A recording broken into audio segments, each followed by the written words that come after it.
David Burkus, welcome to the Mindset Advantage podcast. I'm so glad to have you here today. Oh, no, thank you so much for having me. In a world where most teams talk about culture, but few truly build it, I'm curious to know what separates the ones that get it right from the ones that just post the core values on the wall. Yeah, well, I mean, that's a good step, right? The ones that are just posting the core values on the wall or like tapping the sign regularly. Those are little artifacts of culture, but they're not sort of deeper. When I talk about culture on a team, what I'm not talking about is like we all dress this way or we talk like this. I'm talking about the habits and norms of behavior we use to interact with each other, the ways we give each other feedback, the ways we ask for help, the ways we anticipate help from certain people. All of those things funnel into what we would call culture underneath the surface, right? All those other stuff, like this is the big problem, is a lot of places try and change the artifacts, right? So they change the core values on the sign, or they decide that we're all going to engage in this ritual or dress similarly this way or what have you, or they try and plan like some fundatory activities, right? Mandatory fun that's not actually that fun. But those are all surface level indicators. And unless you go down into the depths of what do we believe about each other and what do we believe about us as a team, and then how does that change how we act, unless you go down there, you're not doing any deep culture change that's going to lead to a difference in your actual performance. Yeah, I couldn't agree more. So let's take that deep dive, David. What does that look like? What does that start like from we have a lot of coaches that tune in. Where does this look like from a sports team reference on diving deep and not just looking at the posters on the wall? Yeah, yeah. So I think probably one of the biggest places to start in terms of a sports team and the culture that we want is we want to build a culture of what in the book we call common understanding or shared understanding. And this some coaches do this really, really well because this is a clarity as part of this, right? Knowing the plays, knowing the positions, knowing what people are doing, knowing how to execute on our tactics and our strategy. That's part of it. But in order to do it really, really well, you also have to know about the teammates that you're there with. You have to know about their strengths and weaknesses, their work preferences. You have to know how they like to receive feedback. You have to know how candid they're going to be, et cetera. Right. So think of it as like I have clarity of what we're trying to do, but I also need clarity of who I'm doing it with, which I in the book I call empathy, right? That mix of clarity and empathy is that sense of common understanding. And the line I use of why this is so important is that great teams in whatever field of play you look at, great teams play chess and not checkers. They're not trying to treat everybody the same. They're not trying to motivate everybody the same. You obviously wouldn't write a play, right, to treat everybody in that the same. Everybody has a role to play, right? The problem is when we think about all of the other things that involve making a team, whether it's just how are we running our practices, how are we talking to each other, et cetera, we don't take those individual coordinations of like the person. We don't take those individual differences into our decisions. And when we do, though, something amazing happens. We start to be able to sort of anticipate, right? Like I always think about like there's the famous Wayne Gretzky quote about, oh, I skate to where the puck is going and it sounds so amazing in future. Well, how did he know to do that? It's because he knew his teammates so well. He knew what they were going to do. So he knew how to get himself in position to be able to serve them, right? That's what I mean when I say common understanding. And that's probably the first place to start on a team is not just making sure people are clear of what's expected of them, but they know enough about the differences of the other people on the team that they can start to anticipate and expect their behaviors as well. And unfortunately, that's probably the most overskipped step and probably the most important step. Before we get into games and adversity and the chaos, we first need to get clear on expectations, standards, role clarity, how you like to be treated. But for some reason, we skip over that step. Why do we do that? Yeah, well, I think there's a tendency, especially in sort of youth sports, there's this tendency to kind of glorify the combine, the crucible, the idea that we're gonna like boot camp in the military, we're gonna strip you down of your personality and then we're gonna mold you in. And okay, you can do some of that, but let's be honest, like you're not going to change the personality of a 14-year-old in a 2-a-day summer training camp, right? It's not going to happen. Better to understand how that person takes feedback. I mean, I saw this firsthand. I don't know, maybe 3 months ago. So my younger son plays competitive soccer, and I remember having a conversation with his coach at one point because his coach was like, "Hey, he has a tendency to kind of like space out at times, and he has a tendency to we'll be talking about something, and he'll be off." And I said, okay, well, is he disturbing anybody else, right? Because that's a expectations of behavior issue if he's pulling the whole team away. I was like, or are you finding that you're having to say it 2 or 3 times and he gets bored because he got it after the first time and his mind just works faster like that, right? He's like, yeah, it's more the latter. I'm like, great. So if he's not hurting anybody, just give him some space. Like he's got the play down. Just let him, while you're working on everybody else, let him go entertain himself. Right. And what I love about that is that coach actually took the time to think, okay, how does this person need to receive feedback? And again, I want to emphasize he's not being disruptive to anybody else. That's a totally different issue. But when we take this, like, I'm going to strip you down, I'm going to mold you in the image of what I think is a great player, like, you're never going to get there. You're just not. People are different. And a better strategy, right, is you do want a sense of shared identity. You do want to put them through things like a crucible to build a sense that we're all in this together. But when we're truly all in this together, it's because we appreciate that each of us is going to need to take feedback differently, to hear the plays differently, to ask for help differently, to support differently. And we're going to build from those differences instead. It's going to be easier, number one, in the long run, than banging your head against the wall trying to change people. But number two, it's going to lead to a better result.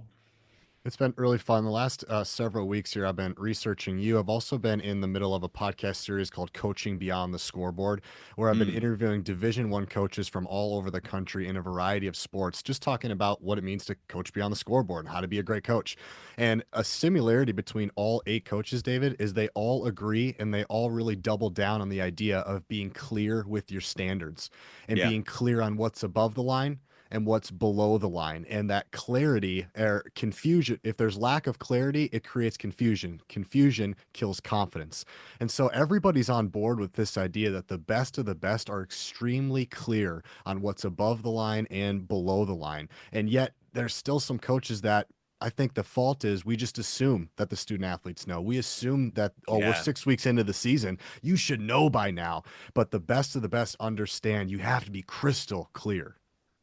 Yeah, and I think there's a tendency too when circumstances change, environments change to reshuffle our sort of priorities, right? And that's when it's not just being crystal clear to the point where you're restating it, right? But also being clear that even though things change, the main thing didn't change. Sometimes it does, but it's actually far more rare than we think. And often we just react instead of respond, right? We react meaning, hey, all of this happened and now new plan, when in reality we need to respond, like take a breath and go, what changed truly about our priorities? And priorities is an interesting one too, not just on expectations, but priorities, like we forget that that was a singular word for, like, I don't know, the first 2,000 years of the English language. The English language isn't that old. 400 years of the English language, right? It was only about 100 years ago that we made it a multiple thing. And that's where it starts to get confusing, right? So, same deal on expectations as on priorities. It takes that clarity. There's a really funny, it's not a sports related analogy, but there's a really funny study we talk about in the book where they surveyed CEOs of companies and asked them what percentage of your employees could name the top 3 priorities of the organization. The CEOs, the average guess was somewhere around 68%. The real number was like 7%. Oh That no. Yeah, 7. So now that's adults. That's adults in a work environment. Now let's start talking about people whose brains aren't fully developed yet, right? That's not a slam on athletes. That's just a biology thing. If you're under 25, your brain, your prefrontal cortex is not fully developed yet. How many times do you think you're going to feel like you're repeating yourself because you went from 7, then you repeated yourself, and now you're at 12. Now you're like, it's going to take a lot of repetition to get to 100%.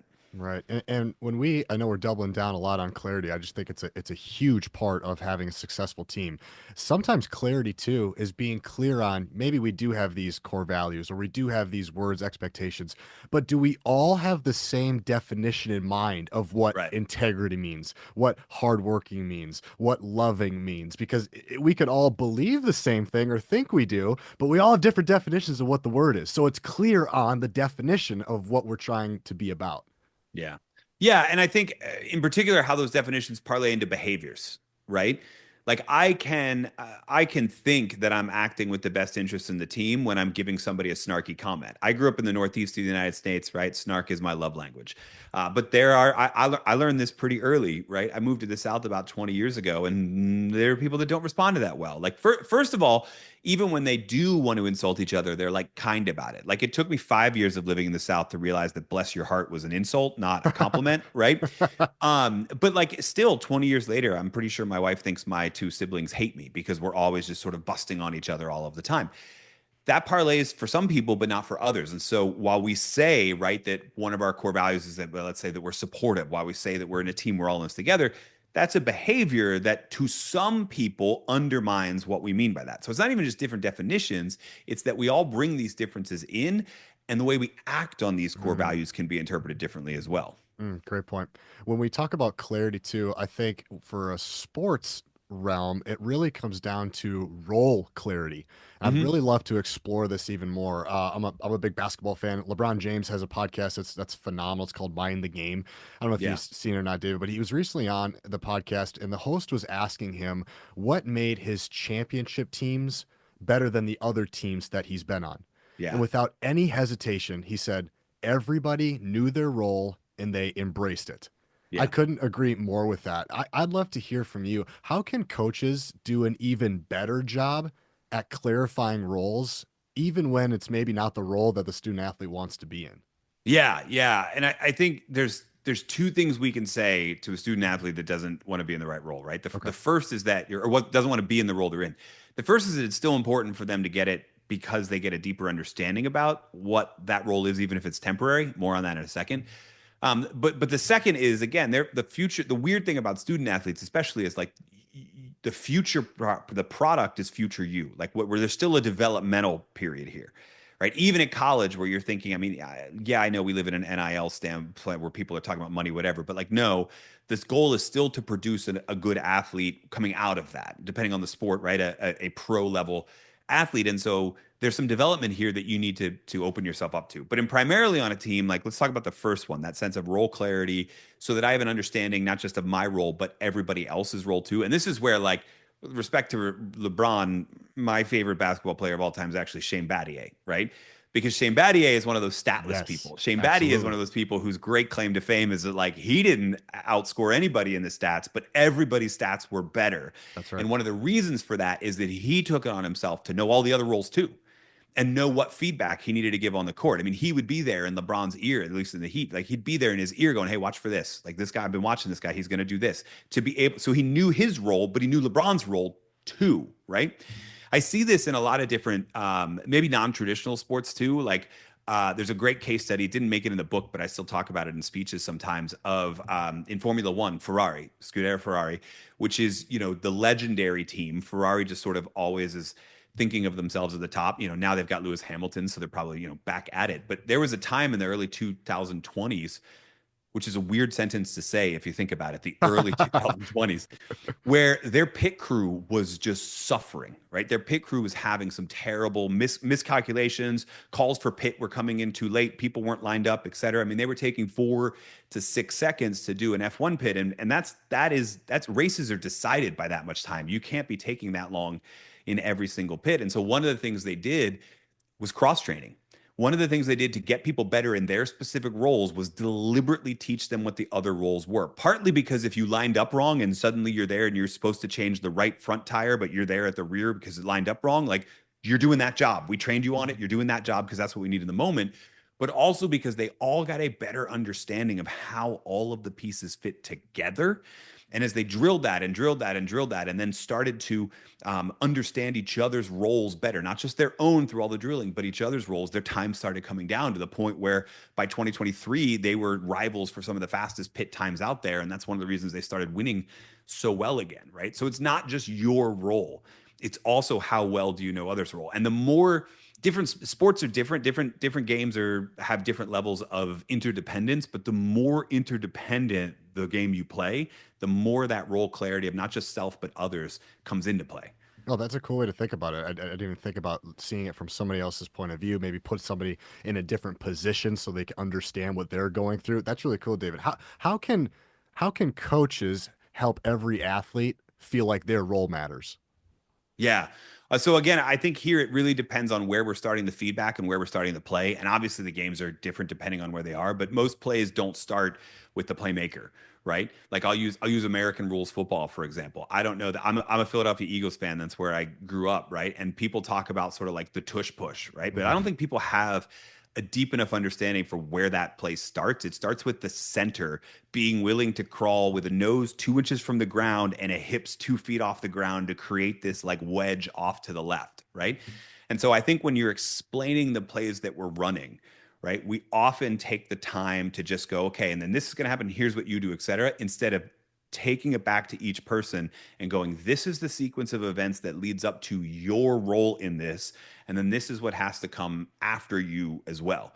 And I think too often we just focus on making sure people are in the right places at the right time, run down the line 10 paces and then cut right, instead of saying, here's what else is going on the field, right? We leave that to stick with American rules football. We leave that for like the quarterback to know. But the truth is, the highest performing teams, everybody knows, right? And they know when the play is busted because somebody messed up, and they can feel that almost internally and know to improvise. And I think they know too, David, that everybody has a role, whether you're playing the entire game or you're not playing at all. Every coach has a role. Every manager has a role. Every ball boy, every ball girl, everybody has a role. I think the highest performing teams, to pick up what you're saying, everybody knows everybody has a role, and when we're all participating in our role, that's when magic happens. Yeah. Yeah. And one of the, speaking of that idea, like that we all have a role, one of the things I love is, especially when you've got a larger team with a definite, like if you've got a whole second string as opposed to just the second positions for certain, positions, is when you're really teaching that second string that like part of your role is game tape. Part of your role is understand we're preparing for this match against this team. And yeah, you're not a starter, but the one of the big ways you can bring value is figure out how you can emulate our opponent for the next week, which by the way makes you better, right? But figure out how you can emulate that opponent to be that opponent for our first string, right? Which is a whole lot different than just get out there and scrimmage, right? So giving them almost additional responsibilities because they're not the first string can often be a really easy way to see, like, hey, not only am I preparing you to be first string, but you have a big responsibility here that's more than just be available if somebody rolls their ankle. Totally. So I think coaches out there need to, a lesson to take in is to be clear about the roles that you're giving each player. Make sure each player has a role. And maybe it's not just one role, maybe it's a couple roles, but we don't want to assume that they know what the role is. And even if they're not, maybe they're a bench player, if you will, make sure they know what their role is so they Yeah. understand that they're a part of this team in some way or another. Yeah. Yeah. Totally. Clarity is a gift that leaders give their teams. It's not repeating yourself all the time. It's not a harassment thing. Clarity is a gift. What have you learned, David, in your research on high performing teams when it comes to giving and receiving feedback? Yeah, well, this is where that element of sort of in the book we call it psychological safety comes in, right? You have to, for feedback to be well received, for you to be able to give it well, et cetera, you have to have already built a certain level of trust and psychological safety. And I have to be clear here, right? Because there's, especially like at the collegiate level, I think there's a huge, in North America, a huge misunderstanding of what psychological safety means. This is not safe spaces. This is not, you're never going to hear anything you disagree with. What this is that when you do hear performance feedback that's constructive, right? When you do hear an idea you disagree with, when you're hearing something you don't like, you know that it's coming from somebody with your best interest in heart, right? That's a trust issue more than anything else. And I think we often dive right into that feedback before we stop to consider whether or not we've prepped that person to receive it. So to an athlete, right? I think one of the easiest ways you do this, well, I'll give you two actually. I think first, one of the easiest ways you do this is you make sure you catch them doing things right often, right? And when you're giving them that positive praise, now when you've got to give them that constructive feedback, they know you see the whole you because you've talked about their strengths already. You've given them the compliments in the areas where they're strong. So now they know, okay, this isn't just coach writing me about this thing. This is, oh, coach really is reading me like a book. He understands what's going on, right? So that's thing number one. Thing number two is I think it takes a level, and this is a weird concept for a lot of coaches to grasp, especially when there's a big power distance like in youth coaching. There's a level of vulnerability you have to have, right? Doesn't mean you have to be willing to have your team tell you how they want things to be done and you just change your whole coaching strategy every year based on the players.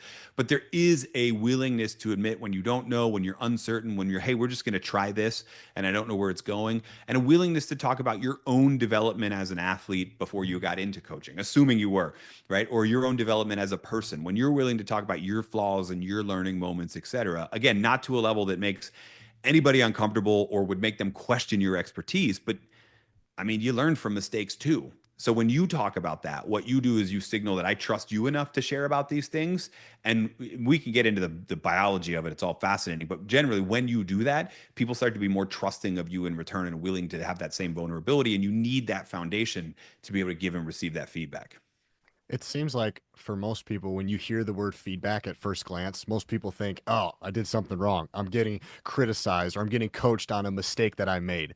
I'd love to hear, is there Is there, David, a ratio that you would like give coaches of, hey, feedback on positive versus negative? Do we lean more on one or the other? How do we go about giving? Because I love what you said in the beginning. You said make sure we're Yeah. giving feedback on the things that they're doing right. I think that's a number one quick strategy. How do you look at both of those buckets? Yeah, so I'm not aware of a great study that was limited to only student athletes, but we have done studies on just human relationships in general, particularly in Sure. adults and working relationships, familiar relationships, marital relationships, et cetera. And the ratio, there is actually a ratio. The ratio tends to be about 3 to 1, right? There's a concept in psychology called loss aversion. Like we feel the pain of loss, the pain of constructive criticism more than we feel the warm fuzzies of getting positive feedback. So generally a 3 to 1 bordering on 4 to 1 ratio of sort of praise and positive feedback to constructive feedback. That tends to be what we see in the highest performing work teams, in familial and marital relationships, and that sort of stuff. And so that's not a bad place to start, Mhm. right? Now, obviously, in the moment, right?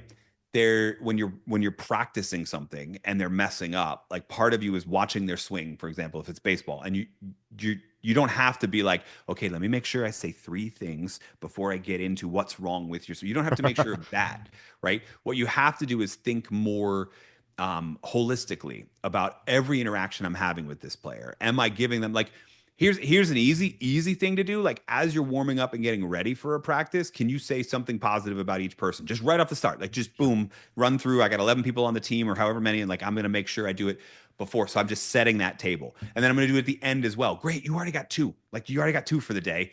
And it's not related to the moment you need to give that constructive feedback in. So you're not having to like I hate in the work world, we talk about the compliment sandwich, right? And give people this compliment, then your actual feedback, then this compliment. That's just confusing and stupid. Don't worry about that. Think holistically about every interaction you're with.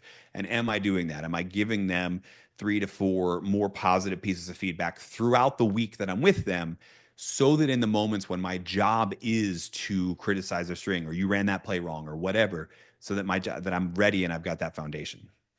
I love the idea of the best leaders and coaches are the ones that are asking for feedback. In your experience, David, what does it look like to do that at a high level, ask for feedback as a coach? What does it look Mhm. like at a low level to ask for feedback? What works, what doesn't? Yeah. I think I would say I'll give you a format, but first I want to lay a foundation here. Like if you're going to ask for feedback, you have to tell the team what you're doing with that feedback. Like nothing is worse than a coach, a leader, a boss asking for feedback and then being like, okay, interesting. And maybe even pushing back on the feedback, whatever. You just, one of my mentors is Marshall Goldsmith, and he says the only thing to say when somebody gives you a piece of feedback is thank you.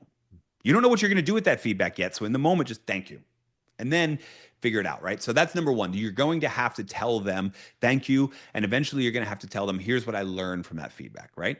Okay. So number two would be I think, and you don't have to do this right away. I wouldn't start like the season with this, but as you progress through the season, having your one-on-one time, checking in with your individual athletes.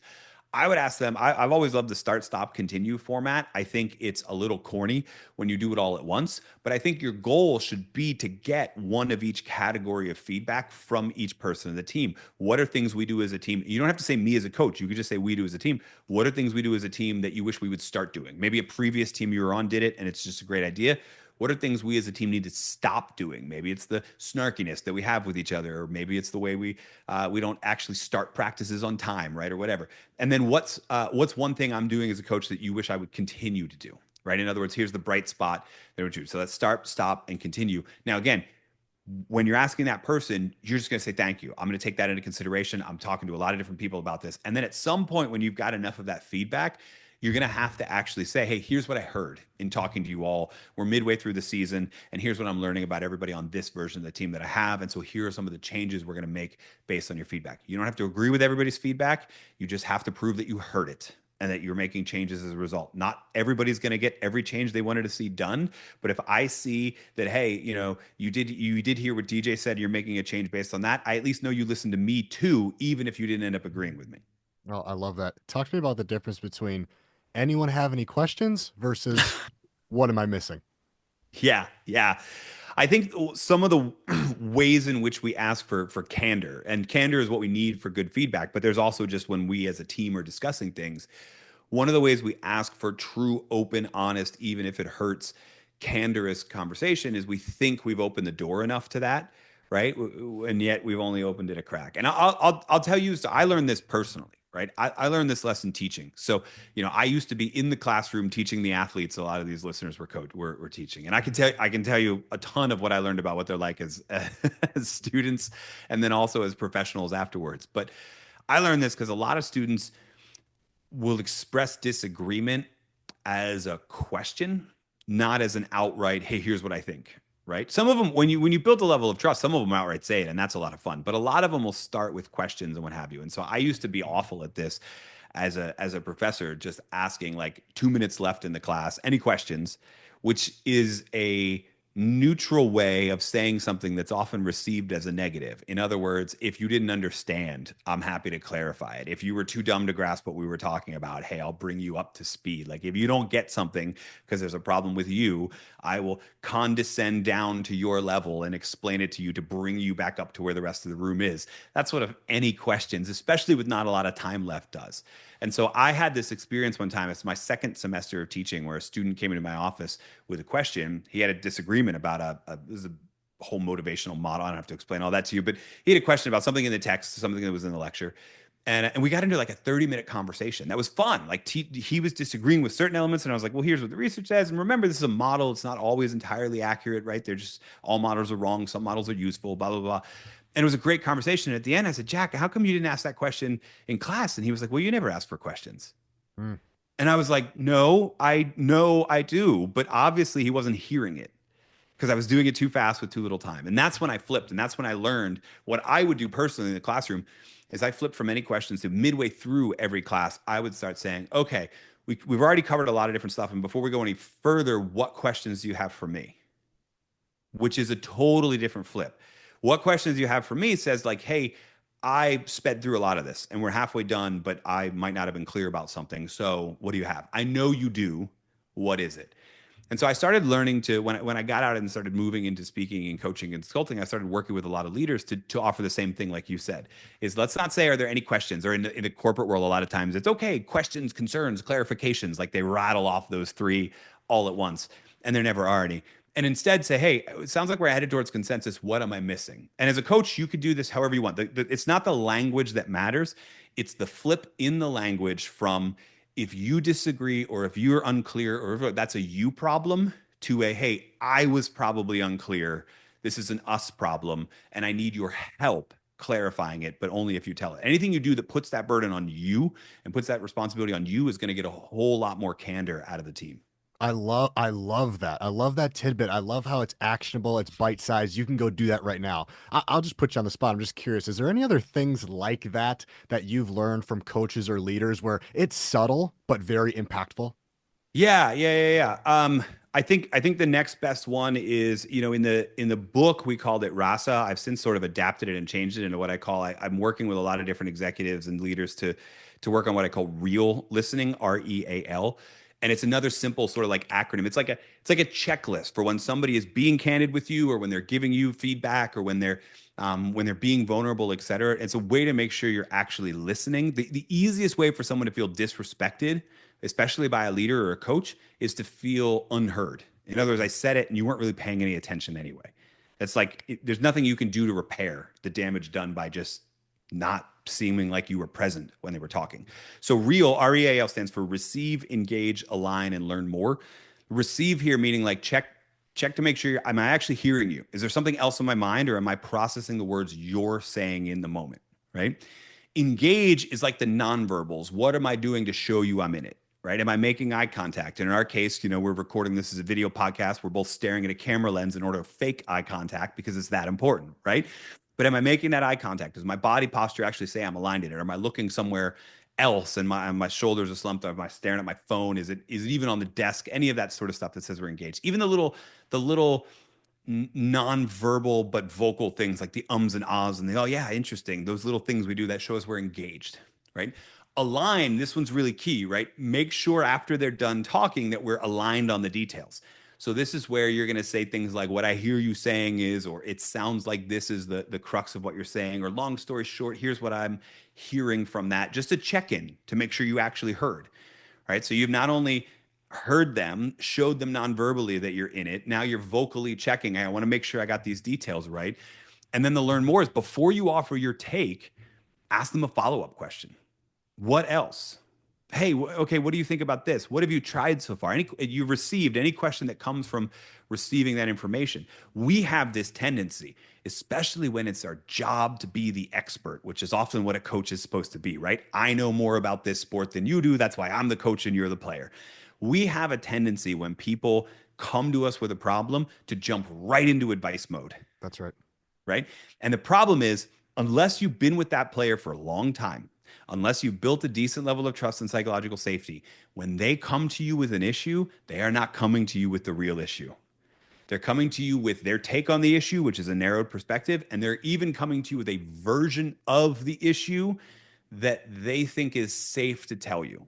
So they're omitting some details. Maybe they're trying to absolve themselves of responsibility in the moment. They're trying to minimize the unpleasantness of it because they're worried about how you're going to respond. And the worst way you could respond is by like flying off the handle and yelling at them. But the second worst way you can respond is by jumping right into advice. Okay, here's what I would do. Here's what we should do. You don't know the whole story yet, right? And so you're going to end up giving them advice. Then they're going to go take that advice and try and put it into practice, and it's not going to work. And now you're both mad at each other, right? Because you told them what to do and you see them as not doing it, and they're doing what they thought was what you told them to do, and it's not working. So learn more. Ask those follow-up questions. And as those details come out, number one, you're going to build more trust with that person, but you're going to get more of the details. And then after you've done real listening, REAL, receive, engage, align, learn more. After that, then you can give your take. Then you can give your coaching. Then you can give your instruction because you've built a level of trust, but you've also built an understanding of the issue to do it effectively. I couldn't agree more. I think a superpower of being a high level coach or leader is being able to position yourself as a question leader, not a telling leader. Yeah. Always lead with questions first. And the ones that can do it, and I've been around some coaches that have it down, it is awesome, man. There's some magic when a kid comes up to them and instead of just telling them, go do this, they ask a question instead. It is just powerful. And it also gets the student athlete to discover the answer themselves. And that's what we want. Self discovery is so powerful. Give them a chance. I don't care if you're a CEO or a coach of a sixth grade softball team. Give your student athletes or your followers a chance to have some self discovery moments. Yeah. Yeah. Yeah. I totally agree. Totally agree. You talk a little bit about we went through clarity and we doubled down on that. The next piece of kind of the framework in your book, Best Team Ever, which I love by the way, is connection. And when I think of connection, I think of team building. And there's some, yeses and nos when it comes to team building. We stay away from the trust falls. We've talked about that a lot on this podcast before. David, what's your favorite team building activity to bring connection?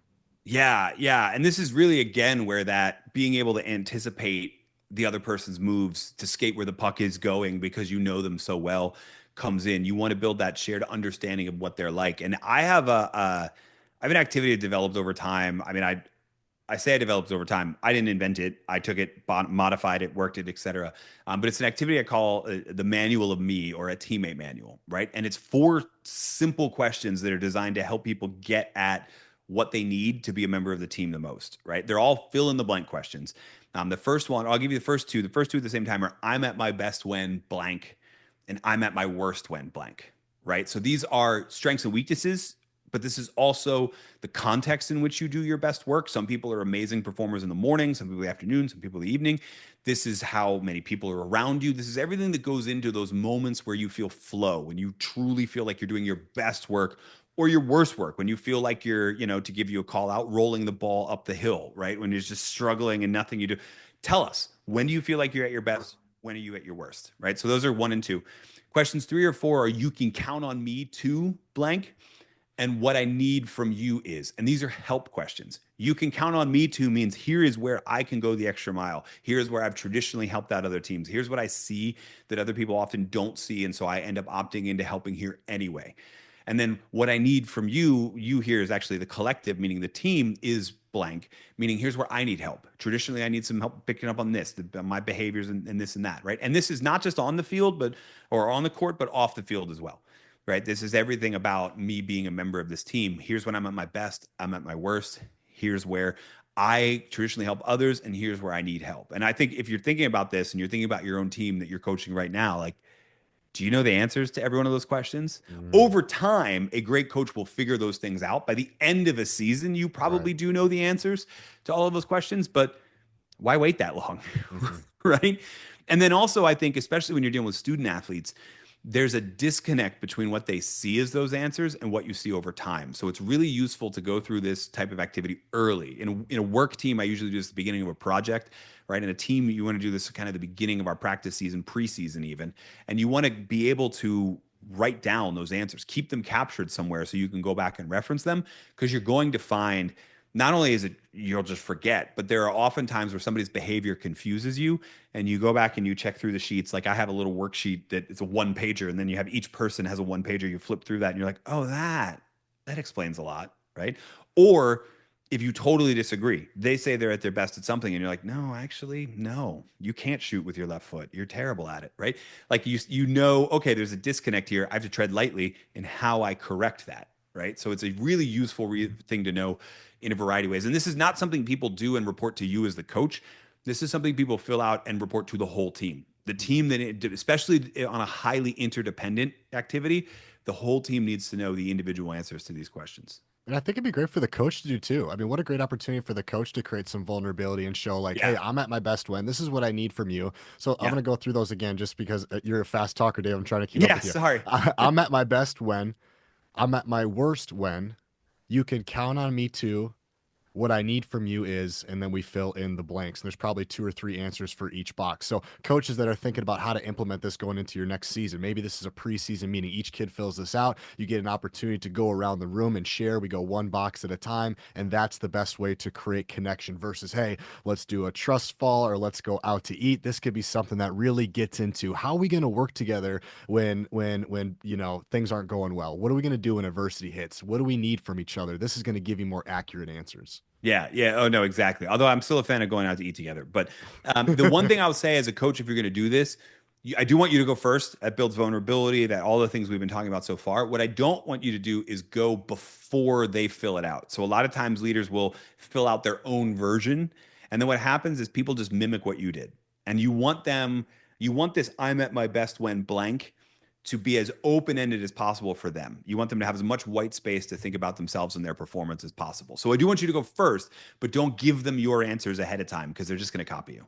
Good tip. I've read in a couple of your books and articles. You also talk about the power of rituals and habits and to create connection and to create culture. What are some Mhm. areas that you think coaches could double down on that is meaningful and actually has impact? And it's not just a silly little thing we do and it doesn't have impact, if that makes sense. Well, believe it or not, there's some research that supports the idea that like the silly little things we do Okay. can still create like rituals of any kind create sort of an in-group out-group feeling, right? But I think they work a whole lot better when they're tied into something more meaningful from the team, right? Because they can become motivational as well. I think the easiest way to uncover what a meaningful ritual is to wait for something the team kind of notices and collectively enjoys. So this could be a phrase that somebody blurts out and then everybody responds like, "Oh yeah, you're right." And then you make a deliberate effort to repeat it a few times and then it catches on and suddenly like that's our mantra for the year, right? It could be a way in which as we often go into the huddle and then we try these different like how are we going to all, what are we going to yell on three or how are we going to act, etc. Wait for it to come out of something that is organic and ties into it and then is a little bit more it's a little bit more meaningful because it came from all of us. I see especially in high school collegiate sports there's a tendency among coaches, and this can work. I'll give you the caveat later, but like there's a tendency on coaches to be like, this is my ritual and I'm going to teach it all to you, Mm, right? Like we're the San Antonio Spurs, we pound the rock. So that's our thing, right? And that's going to be our mantra and that'll be our ritual. And I'm going to get a big rock in here or whatever. Or like, here's a great example, right? Like Ted Lasso and the Believe sign, yep. right? Let's not forget that for the first like whole season, everybody made fun of that, right? Like it took a while to get everybody to believe, which is fine, right?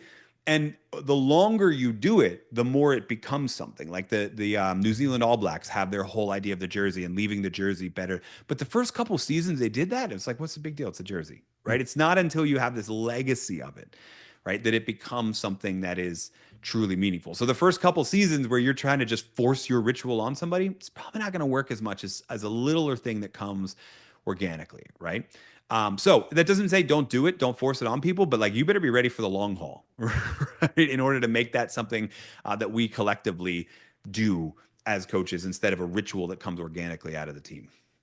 Are there any things out there? I mean, you've been so much research, you've written so many books, you're out in the trenches, man. Are there anything out there that you think coaches or leaders are wasting their time on? Is there something that you're running into time after time where you're like, this is not worth the juice is not worth the squeeze on this? And I know you don't spend as much time in the sports world, but is there anything in this in the leadership area where it's like we're spending too much time on this, it's not worth it?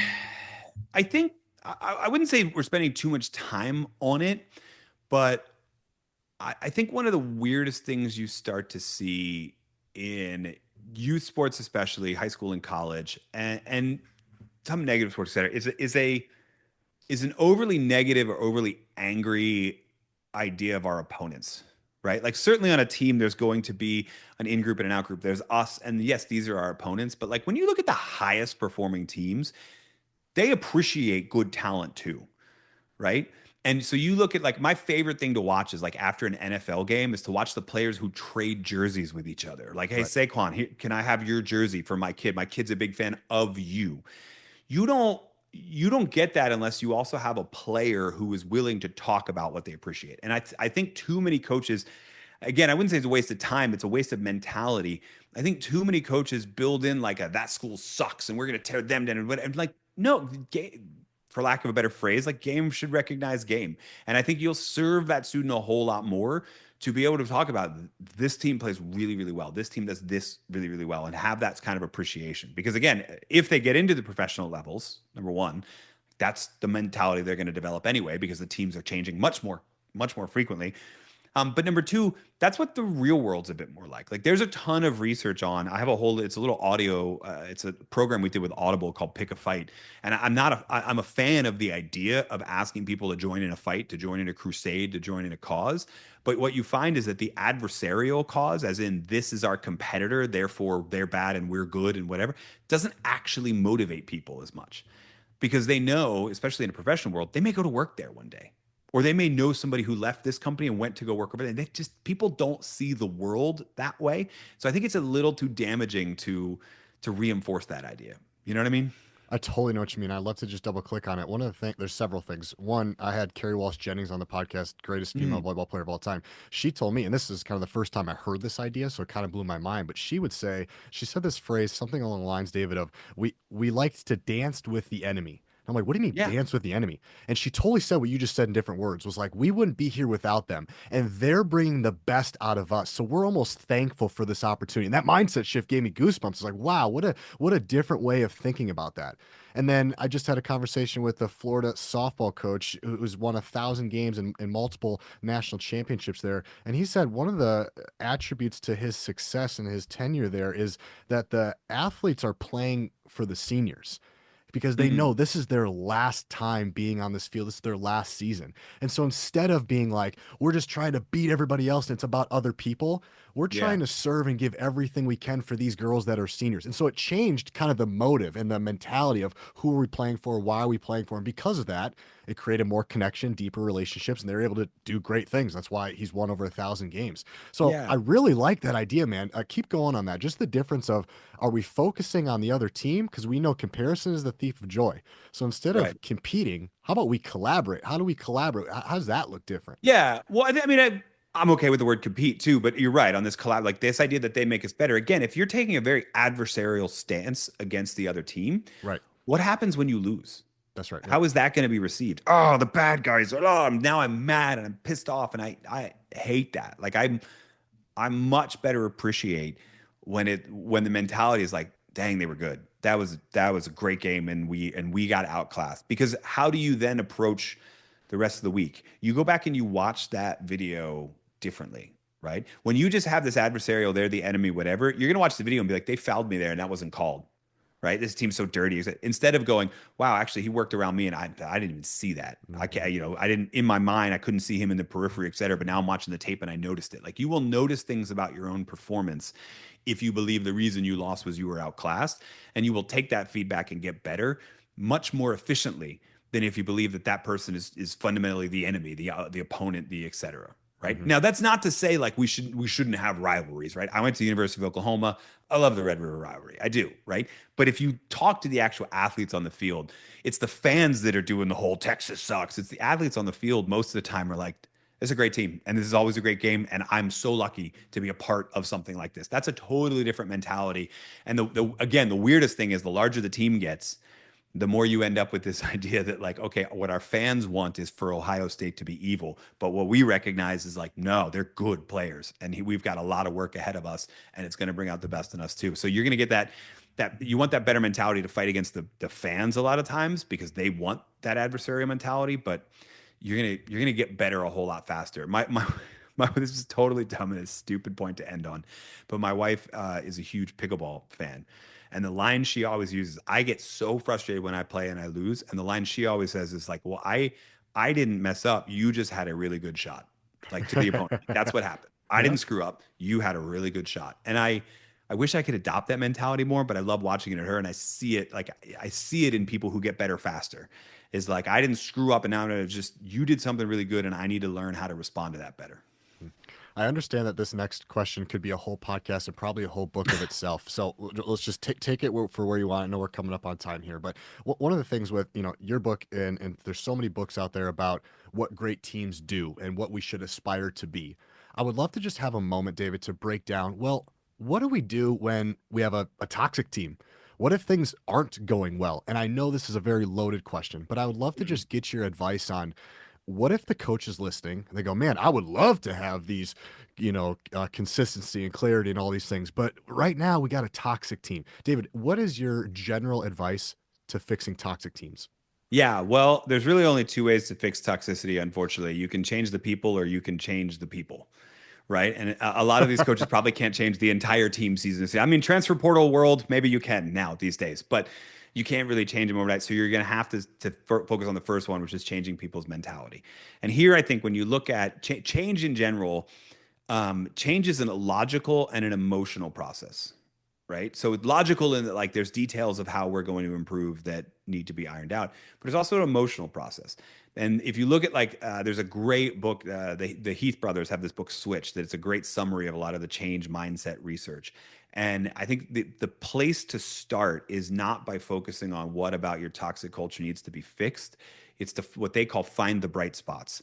Where are the things we actually are doing well? Who are the people that are actually the positive people whose voices I can amplify? What are the habits and norms of behavior that I want to make sure that they are following, right? So that's thing one, find the bright spot. Thing two, I'm going to be brutally honest here, is examine yourself. Respect is a learned behavior. When you look at, especially studies done in the corporate world and very, very large organizations, and you have toxicity and uncivil behavior and that sort of stuff, the number one reason cited is usually a lack of example at the top. In other words, the bosses act this way, so I am too. Kids, especially student athletes, learn that behavior somewhere. So check it. Now, it might be that they learn that behavior from somebody outside of you, and that's fine. But just before you dismiss that possibility, check yourself. Whatever standard of behavior you want to hold them to, you got to make sure you're modeling 200% because they're only going to buy into half of it anyway, right? So check yourself on that too. And then find the bright spots and figure out what are the behaviors that I want to make sure that I amplify and spread throughout that. And then little by little, we'll make the actual course corrections. But it's not going to work unless we start with what's already working.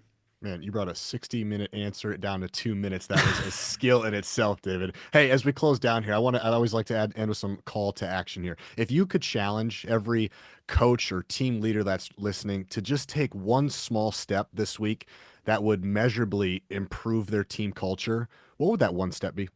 Yeah, so I actually want to go back to one thing we already talked Roger that. Go about, ahead. so important and it's that idea you called it the question asking versus talking. It's that idea. Watch yourself over the next week. Maybe if you've got an assistant coach or somebody you trust, have them watch you as you're interacting with your players and have them keep track of how many times you jumped right into advice after they were done talking instead of jumping into a question.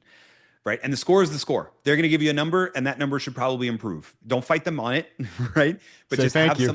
have somebody, yeah, say thank you. Have somebody watch and tell you and see how often you do. That would be my big action to do over the next week is just make sure, hey, I'm not, my friend Michael Bungay Stanier calls it the advice monster. Make Yeah, sure I he's keep the great. advice monster in the cave, right? And use somebody else watching you to do that. And then let me know what the number is, or let DJ know what the number is. And then we'll make the number better over time.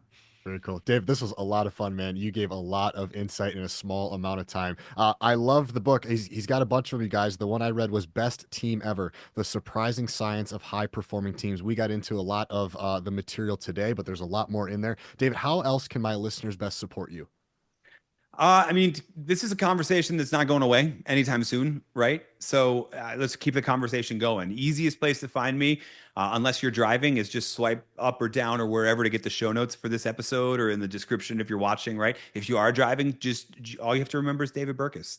There's two of me in the world, and the other one is a 24-year-old Hungarian filmmaker. So if you remember the name, even if you type it into Google wrong, you'll find me and connect with me on whatever platform works for you on that. I'm on all of them, even TikTok, although I don't dance, and we'll keep the conversation going. David, you're funny, man. Thanks for taking the time. Appreciate you.